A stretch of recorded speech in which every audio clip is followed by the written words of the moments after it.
बिस्मिल्लाहिर्रहमानिर्रहीम। अस्सलाम वालेकुम। आप देख रहे हैं DNN न्यूज़ और मैं हूं गुलाम ज़ोहरा। अब रुख करते हैं खबरनामे की तरफ। खबर शामिल करते हैं ठट्ठा से। हमारे divisional bureau chief Abdul Qayyum Shaikh की रिपोर्ट के मुताबिक ठट्ठा के साहली इलाका PS78 घोड़ाबारी के दर्जनों मकीन का दरासी नहर में 2 माह से पानी की अदम दस्तयाबी के खिलाफ एहतजाजी मुजाहरा किया। महकमा पाशी मीरपुर साकरों बिलासर अफराद को ज़राई आबादी और फिश फार्म के लिए पानी फराहम कर रहा है।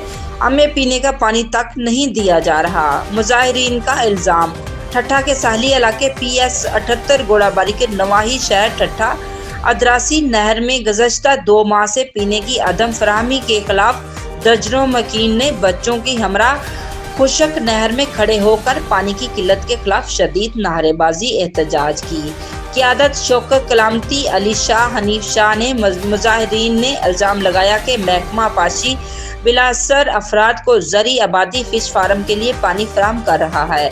हमें पीने का पानी नहीं दिया जा रहा। इनका मजीद कहना है कि गुज़श्ता 2 माह से दरासी नहर में पानी ना होने से हमारी ज़री आबादी तो तबाह हो ही गई है, जबकि इंसानी समेत मूल मुआशी के पीने के लिए पानी मुयस्सर नहीं। उन्होंने पीपल्स पार्टी के चेयरमैन वफाती वजीर खारजा बिलावल भुट्टो जरदारी से मुतालबा किया है कि खुदारा हम पर रहम किया जाए, पीने का पानी तो फराहम किया जाए और हमारे साथ जुल्म और नाइंसाफी बंद की जाए। अब तक के लिए इतना ही। मजीद बाखबर रहने के लिए हमारे साथ रहिएगा।